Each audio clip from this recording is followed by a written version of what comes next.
can't stop. I got motion. I'm moving. I'm going. Can't lose focus. I got motion. I'm moving. I'm going. Red Corner Boxing. We're in the game. Yes, good morning, good evening, good afternoon, especially where you're from around the world. My name's Mr. Neutral, and tonight this show is about Mental Health Mondays, and the theme tonight is Civilian Street, life outside the ring with professional boxers. And just as we've started the show, Mr. Gary Spike O'Sullivan has joined us. Thank you very much, sir. Glad to see you again. Hope you're well. My pleasure. Thanks for having me, lads. Absolute pleasure and privilege. You'll know Trevor McCumby, and you'll know Mr. Martin Hillman over there top right. The gentleman next to me, Gary, is Mr. Bobby Sampson from Santa Chance, a brilliant podcast show over there in Canada. So nice that's the intro. Thank you, gentlemen. That's all the introductions done. Before we do get started, to be remiss of me to let you know this show is sponsored by EasyStorage.com for your local nationwide needs, and of course, Boxing Fight Zone. Our merchandise and apparel partners, check them all out. The links in the bio. Discounts available. Right, let's get into it. Mental Health Mondays, episode 1. Last month, we had a couple of boxes on. Mr. Aston Brown. I'm thinking of a good pal of ours, Darren Aston. Mr. Aston Brown, Scottish middleweight, Celtic champion, and Mr. Ben Day. And we were talking about, people who had issues with either drugs or the law, and how that affects them in boxing. Tonight's theme is about Civilian Street, life outside boxing, outside the ring, in between fights, what's going on mentally. And I'm glad to say that we've got, this platform is open to men, real boxing men. And of course, Bobby, when we put these shows together, it's to give not only boxers a chance to get the fans know just exactly what's going on in their minds during these periods, but it's also, important for men to step up and just say, you know what, it's all right to talk, isn't it? No, absolutely. I completely agree. It's not that bad after all. Completely agree. I think at the end of the day, right in front of us, we have 3 warriors, and we only see what we get to see. Isn't that fair, guys? We see your walk-ins, we see what you let us see from training and whatnot, but we don't get to see you in between. So this is a great opportunity, like Mr. Neutral is saying, for all of us to really understand what goes on. If I may, Mr. Neutral, I have one question. May I start with something? Please go ahead, sir. So, Trevor, I look at you in particular because you had that war with Caleb. And that was, just a war of wars. And I'm sure all 3 of you guys have gone through some amazing wars. When does the fight actually end for you? When does that momentum come down? How long does it take to come back to a even keel? Man, it takes a while, especially, with a family and kids. Like, you get back and just my kids, I can feel they're trying to acclimate. They're trying to, just get used to me being back at the house, because I go away for, 2-3 months, and then all of a sudden, daddy has a fight, and then I come home and it's like, he's got, cuts, bruises, they're wondering what's going on. So even with kids, it's a lot. And then reacclimating with the wife, like, I was gone for 2-3 months. So, and also just hitting the switch, because I'm naturally just kind of a chill, easygoing guy. And, when I go in the ring, though, it's just totally different. So just switching training mode on to like fight mode, back to regular, just family loving dad, it's, that can be something that takes, a few weeks just to even reacclimate too. Absolutely. Now, you're a God-fearing man, Trevor. You know, how much stock do you put in your faith that everything is going to be all right while you're away? You know, the last thing you want to hear is any bad news when you're at camp.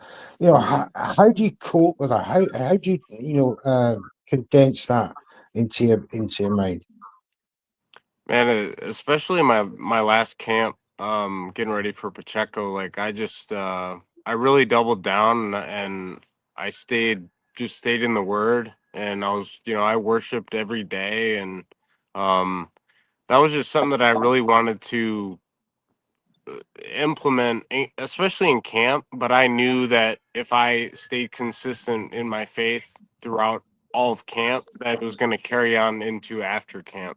So, it totally just fortified my mind. So I was like, you know what, like I'm getting something positive out of this camp. Not only am I doing everything I need to do to win, but also like um, these commitments that I make to every day are going to continue even after a fight, after boxing. I think everybody needs to really, really like stay on point with having great habits in your spiritual life, and also your family and health, because this boxing thing isn't forever. You know what I mean?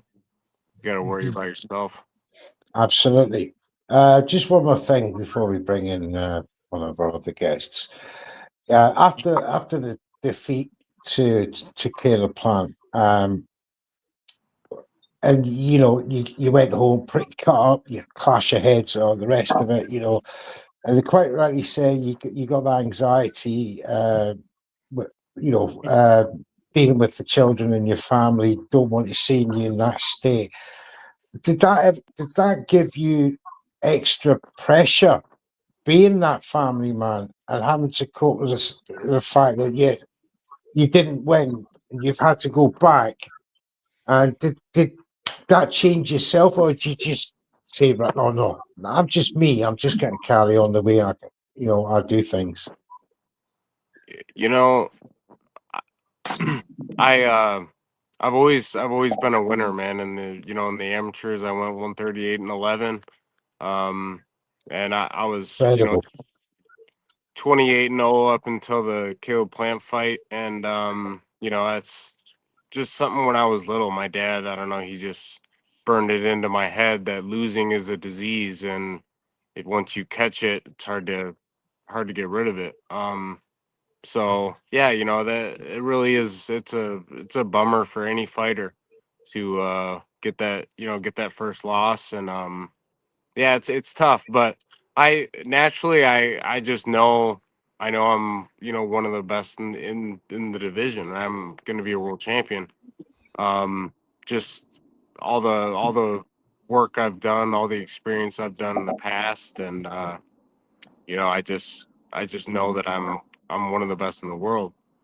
So it didn't really put me down too far. I think what really, you know, kind of sucked was, my son. He's getting of age where he kind of understands stuff, and to see his dad lose, on TV like that, that can kind of be a blow, man. But for me, it just gives me motivation to keep training really, really hard and being robotic in my faith and my training, and taking care of my body, and just being the absolute best person I can be, man. Best father, best husband, best friend, person, boxer. So Absolutely Absolutely. amazing. Wicked, wicked.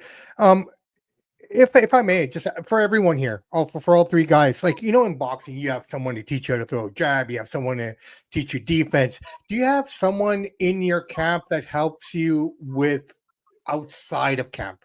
Like, is there someone there? Do you guys have to lean on to kind of help you guide you through some of the nuances of in between everything? Uh, Uh, I don't Martin, personally know. Mm. I don't really know. in all honesty.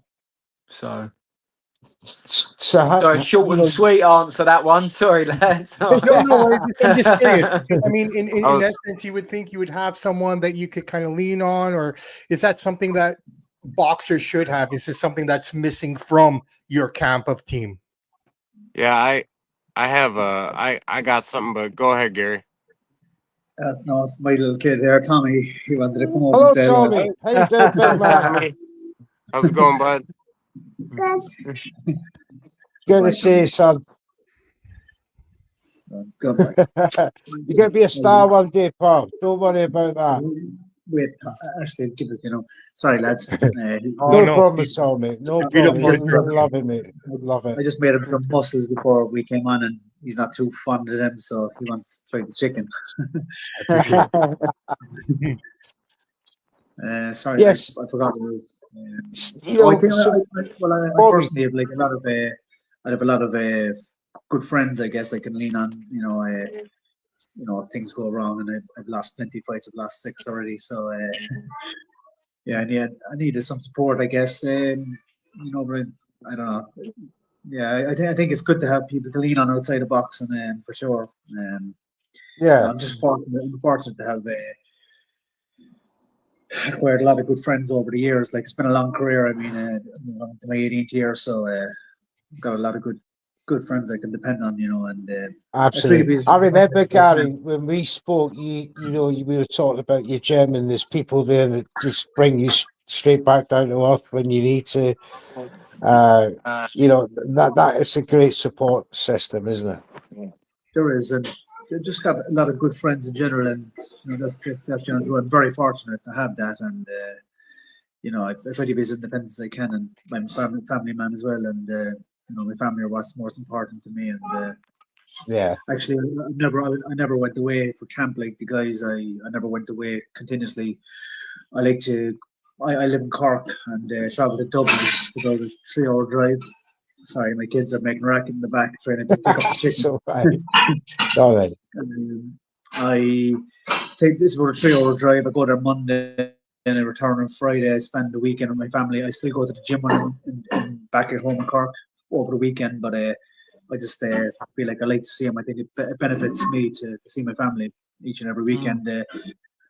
I spent 7.5 weeks in the States. I had a fight in Boston and New York that period of time, and I didn't do me good being away that long. I felt homesick, and I missed my family so much, and I feel as though it's better for me to be home every weekend and give them a couple of hugs and get back to camp on Monday. See, that's a major issue for me. All three of you have fought for world titles of some description or another, and and Trevor said something about he went 28-0, and when you get to them title fights and it doesn't work out the way you want, and especially on top of homesickness. And maybe other little things that creep into the mind. Is it fair to say when you're away from home, gentlemen, and Martin, I come to you with this because you just done a bout in Africa. Yeah. I seen In your Togo. That's right, Yeah, and I Togo, seen yeah. you. I seen you ring walk the way you had to come out from outside the complex. You The didn't ring have a was chain stuck around. up on the beach, on the sand. There's nothing like it. See, my changing area was like by the cocktail bar in the hotel. So there was me and my old man doing pads, trying to wrap hands for a Commonwealth title fight, and there's people sipping cocktails. Like, what's this guy doing? Like, He's getting changed in front of me, yeah, and I'm seeing it was his all that junk going and on. all kinds. Yeah. Oh, mate, I can imagine it. I mean, that's the lighter side, of from you give a fan's view of it, and people will be laughing, just about. Yeah. Having said that, you must miss your family when you're away from home like that. How much does that play in your mind? Well, to be fair, probably if I'd gone for a long time, but I was gone and back within the week Oh, yeah. to Togo. Fantastic. Like, So there was no acclimatization or none of that fancy stuff because I had to be back at work Monday. So yeah, You gotta like love this man's I attitude, haven't went you? I went away long enough to miss them, if you know what I mean. Yeah, that And obviously my obviously. dad come with me in my corner, so I had my dad there. But yeah, it was a mad one, really. But I was there two How days before the fight, 2 days after the fight. That was it. so straight over, didn't worry about the time difference. I wouldn't imagine Togo's that much difference from here, Well, over what in we the actually done, UK. we flew to Ghana, Yeah. and then we had to get a 5 hour bus journey through the border, Oh goodness across the gracious. border into Togo, staying way in. So after a long bus journey, I'm sitting there in layers on the bus to sweat, to make the weight, and Dude, then you strip. made the weight. Yeah, yeah. I lost a couple of pound on that bus journey, and then weighed in. Obviously refueled, but like I'm being careful what food to eat out there because Yes, my of belly's course. not used to their food, and so Absolutely. so yeah, Yeah. like I had some sort of like I had some food, and then yeah, stayed the night, fought the next night. The next day, got the 5 hour bus back to Ghana, had a day in Ghana, and then flew back to England. Yeah. So it How was long? Incredible. sort of all happened too quick for me to miss anyone. How long was your flight? Well, Yeah. wow. How, how long was your flight? About 7 hours. That's not too bad. Yeah, it's not too bad. Yeah, and so Ghana's the same time as the UK because it's like right Yes. down. Straight down, Togo isn't is it? Mm. Togo's 1 hour difference because it's just over Ah, there. right. Like, So it's just like a long journey on the day, so and a long journey back. But it quite, yeah, So you didn't have you did your camp obviously in the UK for this, being in the same yeah. time zone. You didn't have to acclimatise. You quite rightly said, Yeah, but no. Martin, is it frustrating? Do you find frustrating in between fights, unable to, or when fights get planned and you think it's on, Yeah, and then especially at the Commonwealth game, because a lot of them get called off for one reason or another. yeah. Are you always fearful that because you have to employ people to an extent, do you? So you have to not only watch out for yourself, but other people too. How frustrating is it for you in dealing with it?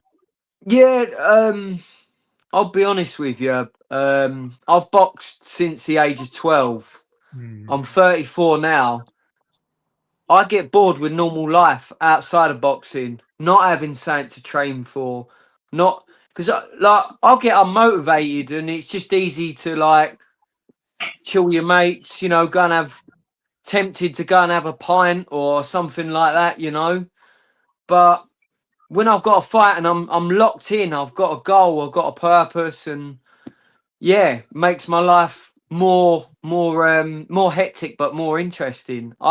I enjoy after a fight 1-2 weeks I have off.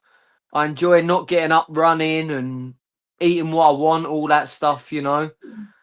And but then I'll get bored of it, if I'm honest with you. And I don't know what I'm gonna do after boxing yet, because it's like I've done it for so long. I don't know.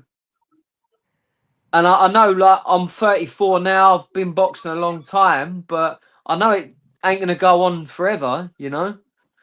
So Absolutely, yeah, yeah, absolutely. that's There's all worrying. I'll have to find something else I can keep my life interesting with, because I've got quite a boring life apart from that. Spike O'Sullivan. What advice Yeah. have you got for young Martin here? I mean, you've been through this scenario. To be honest, I'm kind of feel the same myself. To be quite honest, I'm still not retired, and I actually had a ruptured bicep there. I'm after getting an operation. I'm in a sling at the minute. Come take a bit of Yeah, recovery. Still there? Yeah. I'll fight next summer, but I actually I feel the same. Actually, I do a bit of writing for a newspaper, but that wouldn't sustain me for the rest of my Yeah, life. I don't think, so I don't know what I'm going to do myself. Actually, after I retire, I'm unsure as to what I'm exactly going to do. exactly. Yeah, I'm exactly the same. I've had a go at coaching amateurs and stuff, and it's just not for me. Oh, I know coaching is for some, it's not for me. So yeah, I don't know what I'm gonna do yet, but I've got a few. oh, I think we've lost Marty. I'm sure he'll be back. We'll get him back. If I Uh, may, though, while we're getting yes, Martin back, Bobby. Spike, Trevor, we all come from different parts of the world, and I think you and I, Trevor, can relate a little bit more because of where we come from. Hey, welcome back, Martin. Question for all three of Sorry. you guys. Do you find that the location that you reside in also determines your day to day? Like, for example, looking at you, Trevor, you got the mountains in the background.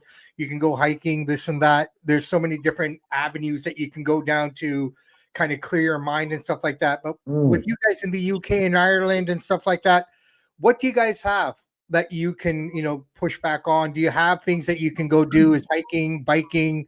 Those are options for you guys, like just in terms of your environment. How much does the environments play a role in your Um, day-to-day in between fights? I live in Cork. There's a lot of hills here. It's good for like hill runs and stuff. It's quite good at it. And we live not too far from a beach as well. I like to swim in the sea here in Ireland. Is categorized as freezing. The sea here in Ireland, I find it'll release endorphins, I believe, the same as what the same endorphin that cocaine releases. So you get quite a high. I do anyway, going in the It's like water. the And adrenaline kick, isn't it? yeah, I stay in there for in the wintertime for about maybe 7 minutes. On average, you get really hypothermic, and the blood rushes your vital organs, protect you. When you come out, you just get a mad rush of adrenaline, and your body starts to gradually warm back up. It's magic, I think it's brilliant. It's one of the best things I've ever done in my life. I think Beautiful. Sounds revitalizing. yeah, it's unbelievable. It's like I couldn't recommend it Trevor, highly enough. Trevor, do you have anything like that you fall back on? Or, the fishing and the usual activities as a family man. Yeah, I like to stay in the gym. Just in the past, I had just issues with some addiction and stuff. So just being addicted to being in the gym. I love staying in the gym. I actually went and bought a Peloton treadmill, so I'm on that treadmill inside a lot. Because with the little kids right now, like I can't just say, I'm gonna go out for a run on the road. So I'll have them, watching a TV show or something as I get on the treadmill and get that done and stuff. But like Multitasking. Gary was saying, doing the cold ocean, right? You're Yeah, going there. Yeah, Yeah. I've been hitting my cold plunge like every morning. I'll do I think it's at 42 degrees right now. It's crazy cold, man. It's crazy. yeah, But I it's love good. doing that in the mornings. I've got one too, but I just feel the ocean is that bit better. Just I don't know what it's just like with the nature there. I don't know the salt in the Oh sea. yeah. It's beautiful, man. It's really That's really gotta good. be Especially amazing. Yeah. it really is. It's a beautiful location as well where I go. Lovely green fields. Looking at them, it's just amazing. It's like heaven. I feel Oh lucky. yeah. Yeah. God's creation, man. Yeah, yeah. yeah, The absolutely. natural cold plunge. Yeah, it's something. Beautiful, beautiful. Martin, any mad training regimes that you fall back on?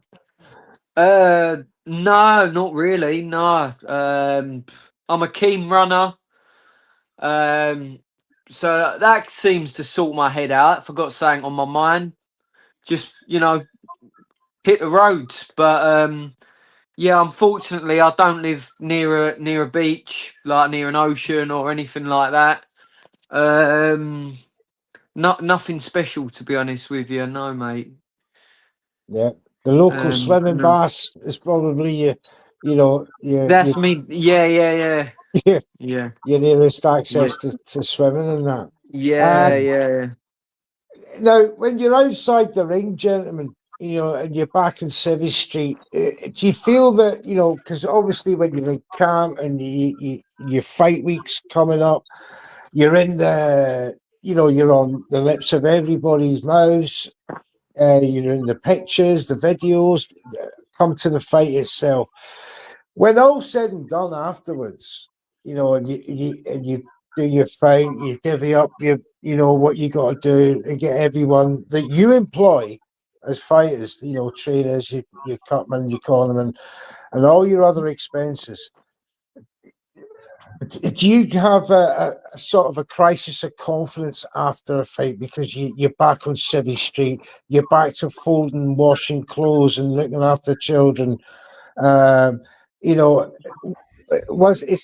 it a great relief that's over and you can get back to Civvy Street, Gary? Yeah, it's my job. Boxing's my job. I like my job. I've always loved boxing. I've been boxing since I'm 5 years of age. But my professional boxing career, especially in the latter parts of my career where I earned some money, it's what benefits what keeps me going is just getting back to my family and looking after my family. I feel like I'm living the best life I can live. I feel like the luckiest guy in the world. I bring my children to school every day. I collect them every day. I'm like a stay-at-home father, and I really love my life, and I'm going to continue it as long as I can. And it's kind of my ambition. I saw my daughter through primary school. She's at secondary school now. She's 14. My son is 9. I'd like to try to do the same for him. So yeah. Yeah, they bring different pressures as they get older. The children certainly do. I've got grown-up children myself, and the wee grandchild there that we're all fearing that has to go through life. These trials and tribulations. I mean, Trevor, coming to you, the same question. After that, the hum and the roar of the crowds to settling back at home. Is it a relief for you to get back home and, once it's all said and done? Yeah, like Spike said, man, you just feel like the luckiest man in the world to be able to go home to your family and, you celebrate the fruits of your labor and just hang with them. That's pretty much how I feel when I'm home. I'm a stay-at-home dad, I go pick the kids up and change the diapers and put them to bed, and yeah, they love when I'm home. So yeah, it's awesome, man. That's why we do it. That's why we do it for our family. Absolutely. So the kids are the kids. We will always our kids are our kids. What is the transition like with your partners though? How does that play out? Great question. Because kids are kids, right? My partner, anyway, fortunately, she works full time. She works in a pharmacy, and so I mean, it's good. Our life works well, because I'm sure if she was a stay-at-home mom, I think we'd be arguing quite a lot if she was there every single minute of the day. But she goes out to work. She likes to go to work and come back in the evenings. I have dinner ready, and we have a very busy sporting kind of life. My children are very much involved in lots of different sports in Ireland, and I usually take them out in the evening times to play their football games or hurling. That's an Irish sport, and they do swimming. We're kept busy all the time, and then we've got a good relationship, and it works really well. How is, I mean, you can be as coy as you can be here, I suppose, with this question. How does your wife express her concern of how you fighting?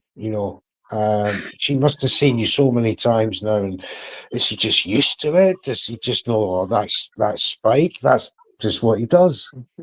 No, she never gets used to it. She's always concerned about me, and actually, in fact, after my latest injury, she was kind of eager for me to retire, and I spoke to her because I had to get surgery on the bicep and all the rest of it. But I will make full recovery, and I will return to the ring. And my friend is also she's a doctor, and she was also concerned. So I made both of them sit down and watch Bleed for This with me about Vinny Pazienza, and so I wanted to tell him that I'm fine and that look what Vinny Paz went through. It's only my bicep. I mean, I'm fine with that, man. It's not broken back.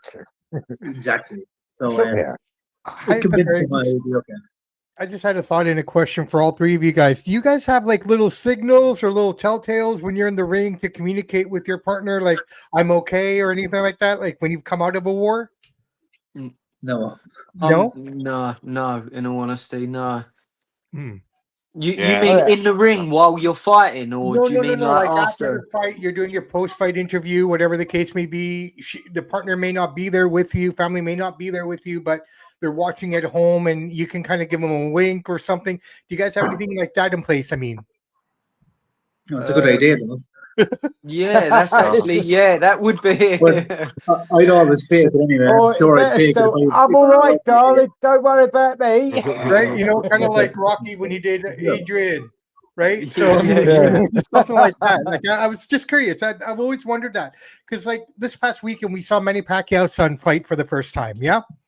And I found Yes. it more interesting to see the reaction of his mother to the fight than anything else because she's seen Manny fight so many times, but to see her own baby fight for the first time, just the way she was curled up against Manny, you could just look into her eyes and see the concern, right? So that's why I thought if you guys had some kind of signals or some kind of unknown communications with your partners and families watching at home to let you know, hey, I'm cool before you can get on that phone.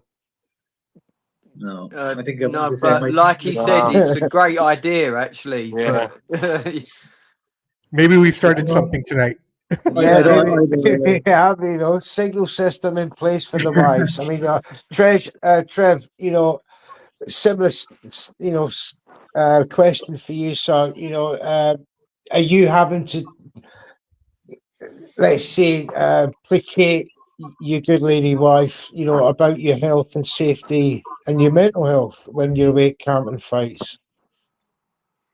Yeah, I pretty much tell her everything, and I think she's always just looking to see, where my mind's at, making sure it's in the right place, and but at the end of the day, she knows that I train really hard, and my trainer is always advocating, for good defense, and him and I are like best friends too, so he really is looking out for me when I'm in the ring, so once I'm in there, I think she really is confident in my abilities, and she's never really that concerned, which I always thought like she would be, but I don't know. She's just confident in me, so Yeah.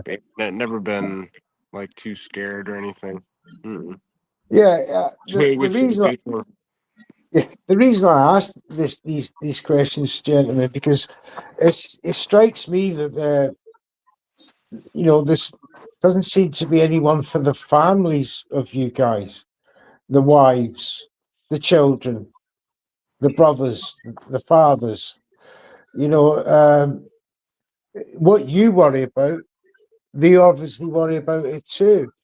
When it comes to you guys, is can you do you have empathy and sympathy for the people around you in the job that you do?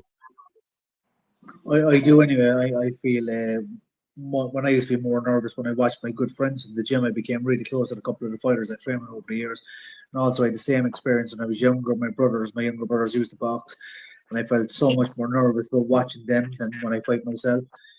So I Yeah. have no doubt, absolutely, my family, my partner, my children, they feel what I felt back then, and even more so probably because I boxed, they never boxed, so they don't know as much. They just probably see me getting caught or whatever. So that I have a lot of empathy for them. Yeah. Martin? yeah, I do see what you mean and what Gary's saying there. Like, because even when I watch someone who's like my close friend who's fighting or whatever, it's like I get more nervous for them than when I'm boxing. So then I kind of think, what must my family and stuff like that think? So yeah, I do have empathy, yeah. But then again, it hasn't stopped me keep on doing it. So Mhm, mhm. Within the I'm boxing communities, like for example, the UK, Ireland, it's very close knit. Everyone's kind of close together. In North America, Trevor, would you agree? Everyone's kind of spread out, unless you're in Vegas or something like that. For the most part, everyone's all over the place. So I guess my question is how much support within the boxing community of fighters and trainers do you guys have to lean on in terms of, in between fights like we're talking about? Is there anything like that out there? I'd say for me, not really. We're pretty I don't know, divided. Like, I don't know. It's not that close knit here for me anyway. Okay. Um, Well, I mean, we live in a pocketed continent, right? I mean, not everything's yeah. connected. Whereas you go to the UK from tip to bottom, it's full, Mhm. right? So it's just like that's why I'm always wondering, like within the boxing communities in both continents, how close are the boxers to one another to help each other in these kind of scenarios and situations in day-to-day life? Because this is I mean, stuff we wouldn't see or hear about, right? I've met some of the best people you'd ever meet through boxing because of Mhm. boxing. So I've got some great friends through boxing. There's no like official support system or anything like that, mate. Just through friends and It's like that, unwritten. It's sparring unwritten. partners and like just one of my good friends. He's 6'6" heavyweight. Obviously, we never spar, but just both boxed amateur, pro. Just sort of can relate to each other, stuff like that, really. But Right. Cool, cool, cool. both had a Yeah. mix of wins and losses, so can both sort of relate to it. How important is the gyms to you guys for you for what Martin was talking about? To that relatability within the environment that you work in. Sorry, what do you mean? But can I mean, is it important for you that when you're in the gyms, you're in the camps, that you're around boxers, you're around boxing minds?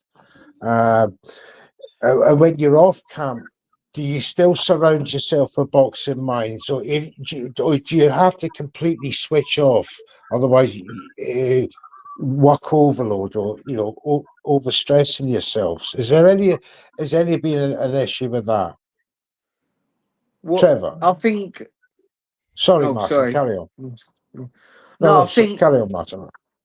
like success breeds success. If you're in a gym with other good boxers and good cut, like that rubs off, and you get better. And yeah, that. Do you know what I'm trying to say? I think success Yeah. breeds success. Having other good Yeah, boxers in the gym makes you better. But personally, myself, after I like to have a week or two just away from boxing, not around that, and then I'll start to miss it again, and I'll go straight back to it. That's me, but yeah, yeah. That's a people great might. question, actually. Trevor, do you have to miss it to get your hunger back? You know, I I start missing it about a month after my fight. About a month Yeah. after, I'm like, all right, I'm ready to get back into camp. I'm ready to, get another one scheduled. So yeah, Mm, for me about a month, and I'm, just itching to get back for sure. yeah. Yeah. Do you find, Gary, that you have to find new motivations for every new fight and camp? Um, I'm not sure. My always kind of a similar motivation, just to provide for my family and just progress and win the next fight to get on to the next one to make it work more. I guess that's kind of you go up the ladder with each and every fight if you win, and that's what motivates me. Just to provide a living for my family, and of course I never lost the sight of the goal. I want to become a world champion, and I still believe I can on the night. I think I have the power and the ability, the experience, and I still believe I could do it if if I got the right opponent, the right stylistic opponent on the right night. Like I didn't against Irislan Lara, he didn't suit me, for example. But if it was a opponent more suitable to myself, I believe I have the ability to become a world champion one day. Fingers crossed. Absolutely. I love the conviction and it's this conviction, this strength of character that you could tell that you deal with life pretty very well outside the boxing ring. You're a family man. You have your children around you. You do your activities. You're just a typical father. Same with you, Yeah. Trevor. You strike me as a man who doesn't let a lot get to him, and that's through your strength of character, your routines, your family, your faith, and and self belief. And that Mhm. you exude a strong and happy character that you deal with issues as they come, and you don't let yourself get overawed. Martin, you strike me as a very level-headed young man. Again, similarly, he does not let a lot get to him and stress himself out. Who identifies when he needs to take time away from the ring, identifies that he needs to cleanse his boxing soul, and then let himself get bored and come back into it. Yeah. If I can come back to you, Gary, first, a message for anyone who may be going through some issues outside the camp, what advice do you give to people in that position? I've had good few issues myself in my own life, and some Aha. difficult ones. And a saying I like is, "This too shall pass." And everything does pass by. It's one I kind of live by. And I just always like to think as well, the sun will always shine again. It might be a storm in your life, or in life, the weather might be bad. There might be a storm, but the sun will shine again one day. And life's a bit like that too. You might be going through some tough times, but times will get good again. So just keep going. And you'll get through it. Just hang in there. Thank you, mate. Thank you very much. Trevor, same for you, mate. Man, I'd tell them to build a relationship with Jesus and get to know God and get into Scripture. And man, like Spike said, it does pass. Going through those hard times, it always does. And out of that fire, you're forged new, and you build that experience in life, and just keep moving forward, man. This life, it's a beautiful gift that we've been given, and we have to enjoy every day that we have. Absolutely. Agreed. Thank you, mate. Thank you, Trevor. Martin, to you, sir. Well, couple of things. I agree with what these two gentlemen have said. That's the first thing. A therapy for me has always been physical exercise, training, that sort of stuff. Gives me a buzz. I love it. But another thing is just think of things you're thankful for when life is that bad. Because there's little things, all right, I'm going to have a hot shower in a minute. A lot of the world can't have a hot shower. Do you know what I mean? Like, I've got a roof over my head. I've got my family. Like, you start recounting things that you're thankful for, and just don't worry about it. Just duck and dive your way through it, and you get there. Absolutely, I completely agree with that statement. Well said, man. Well said. Yeah, thank you. Yeah. I surprised myself there. Surprised myself. You did a great job, mate. Absolutely great job. Bobby, any last words from you, sir, on what our guests have said Look, tonight? I mean, at the end of the day, everyone, we see you, gentlemen, and thank you for, I don't mean this like in a military way, but thank you for entertaining us. Thank you for giving us the moments. Thank you for giving us guys like Neutral and I a platform to talk about you guys and to share these stories. It's absolutely amazing. We only are witness and only able to see what the media shows us and what you guys show us in terms of your ring walks and whatnot, but we don't get to see all these other little pieces which make you guys. So thank you for letting us in. to the back curtain, if we can call it, we're pulling back the fourth wall, So thank you for letting us in. Absolutely amazing. I appreciate it. That's all right. Yes. Thank you, you Mr. send my check in the post, yeah? Done. Yeah. Done. It's going to come from Mr. Neutral. Certainly will. It may not be signed, but it'll be in the Yeah, post. yeah, Well, yeah, look, yeah, Trevor, I'll send you yours from North America. yeah. Okay, Christ. It's a pleasure to come on. Two world level boxers I'm chatting with, and you two guys. It's brilliant, mate. Thank you. It's No, been a it's blessing for me as well absolute to be with privilege. all you guys. Absolutely. Yeah, Absolute great. privilege. Great getting on with you guys. Fantastic. Yeah. Thank you, Mr. McCumby and Mr. Spike Sullivan, Mr. Martin Hillman, my good friend Bobby Sampson from Sanford Chance over in Canada, collaborating with us here tonight on Red Corner Boxing, with me, Mr. Neutral, and Jams in the background. We thank you all from the bottom of our hearts. But before we go, just a little message from me, as you've all heard the guys talk about tonight about their mindsets pre-fights, after, during the fights, after the fights, what they have to deal with in and out the ring, and in between camps. And if these guys can talk, anyone could talk, because these guys have been at the highs and the lows of boxing, and have been and know it. But look at them, how strong, strength of character, by simply following 3 simple rules: live well, have faith, and just ride, go with the flow. And you never know what's round the corner. I always say, don't worry about what's happening tomorrow, because it's not here yet. Having said that, this episode of Mental Health Mondays has come to an end. We're sponsored by EasyStories.com for all your local nationwide needs, and Boxing Fight Zone for your apparel and merchandise needs as well. Check them all out in the links in the bio. Once again, episode 2, Civvy Street, has come to an end.